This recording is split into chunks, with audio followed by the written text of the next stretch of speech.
Barrister Asaduddin Owaisi सदर कुल हिंद मजलिस इत्तेहादुल मुस्लिमीन व रुकन पार्लियामेंट हैदराबाद ने शदीद रद्दअमल जाहिर करते हुए सवाल किया कि भारत में मुसलमान घरों में भी नमाज नहीं अदा कर सकते। क्या अब नमाज पढ़ने के लिए भी हुकूमत और पुलिस से इजाजत लेनी होगी? नरेंद्र मोदी को इसका जवाब देना चाहिए। सदर मजलिस ने सवाल किया कि कब तक मुल्क में मुसलमानों के साथ दूसरे दर्जे के शहरी का सलूक किया जाएगा। बादशाह उन्होंने क्रिकेट मैच के इंडिया पाकिस्तान खेल पर भी अपने तबसरे को पेश किया और दीगर उमूर पर भी तबादला ख्याल किया। देखिए मजलिस इत्तेहादुल मुस्लिमीन के सदर व रुकन पार्लियामेंट हैदराबाद बैरिस्टर असदुद्दीन ओवैसी का क्या कहना है।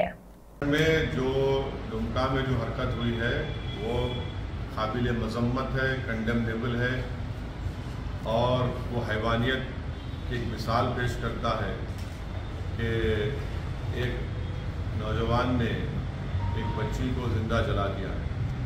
तो जितना भी उसका कंडेम किया जाए कम है और मैं उसको पूरे सख्त अल्फाज में उसका ना सिर्फ कंडेम करता हूँ बल्कि झारखंड की सरकार से ये मुतालबा भी करता हूँ कि उस केस को अच्छी तरह से डील करें और अगर हो सके तो एक कोर्ट को डेसिग्नेट करवाए और वहाँ पर ये केस चलाया जाए और उसको सख्त से सख्त सजा दिलाए कानून के तहत।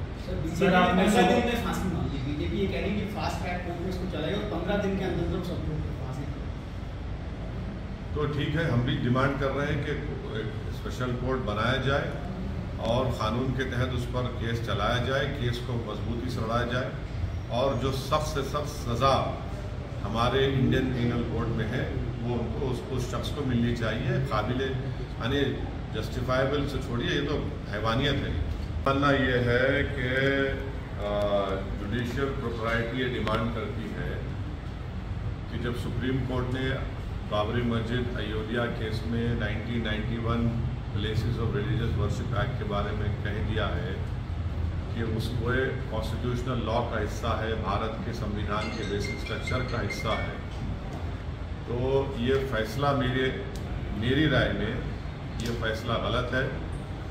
और सुप्रीम कोर्ट में आपने सही कहा, ज्ञानवापी के सिलसिले में भी वो अभी केस पेंडिंग है। तो मेरी गुजारिश वहाँ के ज़िम्मेदारों से है कि फ़ौरन सुप्रीम कोर्ट में जाकर इस सर्वे के ऑर्डर के ख़िलाफ़ सुप्रीम कोर्ट में अपील करें, क्योंकि ये 91 एक्ट के ख़िलाफ़ है। सुप्रीम कोर्ट ने जो फैसला दिया था बाबरी मस्जिद राम मंदिर के केस में उसके भी ख़िलाफ़ है। और जुडिशियल प्रोप्राइटी डिमांड करती है कि सुप्रीम कोर्ट ने उस केस में ये कहा था बाबरी मस्जिद के राम मंदिर केस में कि कंट्रोवर्सी से रब्त होंगे। अब आप इस सर्वे के ज़रिए एविडेंस को क्रिएट करना चाह रहे हैं, तो मेरी राय ये है कि उस ईदगाह के जिम्मेदारों को फ़ौरन सुप्रीम कोर्ट के पास जाना चाहिए। सर्वे हुए तो सर प्रॉब्लम क्या है? सर्वे क्लैरिटी तो मिल जाएगी। नहीं, क्लैरिटी का सवाल नहीं है, सवाल सुप्रीम कोर्ट के और पार्लियामेंट के कानून की बात है कि पार्लियामेंट ने कानून पास कर दिया कि बाबरी मस्जिद राम मंदिर के बाद कोई दूसरे कंट्रोवर्सीज को हाथ नहीं लगाया जाएगा, मुद्दों को खोला नहीं जाएगा। और सुप्रीम कोर्ट ने बाबरी मस्जिद राम मंदिर केस में भी उसकी बात कही है कि उसको कॉन्स्टिट्यूशनल लॉ और बेसिक स्ट्रक्चर का हिस्सा करार दिया है। तो इसलिए मेरा मानना ये है कि इसके उस ऑर्डर के जो हाईकोर्ट का ऑर्डर है उसके खिलाफ फ़ौरन सुप्रीम कोर्ट जाना चाहिए उनको और उस सर्वे को रुकाना चाहिए। क्योंकि इमाम वहाँ पहुँचेंगे, खासतौर पर पुलिस स्टेशन में जाके अपना रजिस्ट्रेशन कराना पड़ेगा, आइडेंटिटी नहीं करनी पड़ेगी और ये वहाँ के मदरसे मस्जिद कमेटी की जिम्मेदारी होगी कि इस बात की सूचना पुलिस को करें। उसको आप कैसे, उसका क्या कानूनी पहलू है? कुछ है ही नहीं।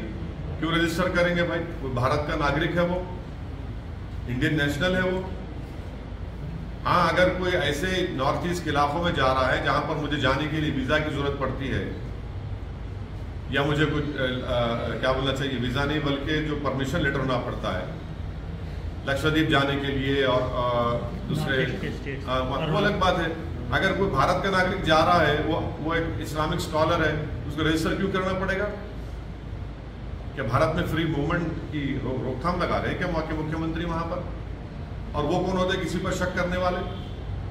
वो क्या भूल गए कि भारत की जंग आज़ादी में कौन थे? मौलाना महमूदुल हसन, हुसैन अहमद मदनी, उबैदुल्ला सिंधी, कौन थे लोग?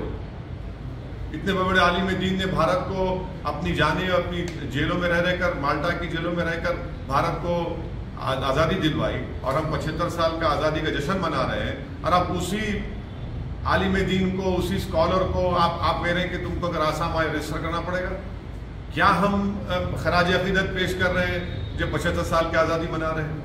हम क्या पैगाम दे रहे हैं उन मुजाहिदीन आज़ादी को जिसमें आलिम दीन थे, जिन्होंने अंग्रेज़ों के खिलाफ जिहाद का फतवा दिया कि भाई अगर आप इस प्रदेश में आएंगे तो रजिस्टर करना पड़ेगा।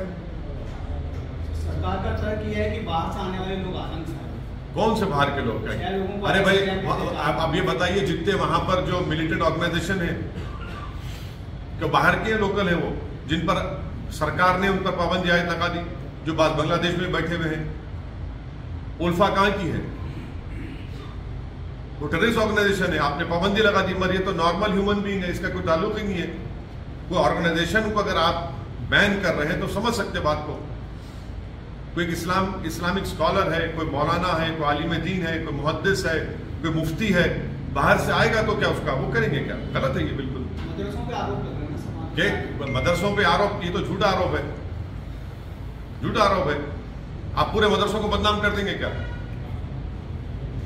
कितने मदरसों को बदनाम करेंगे आप?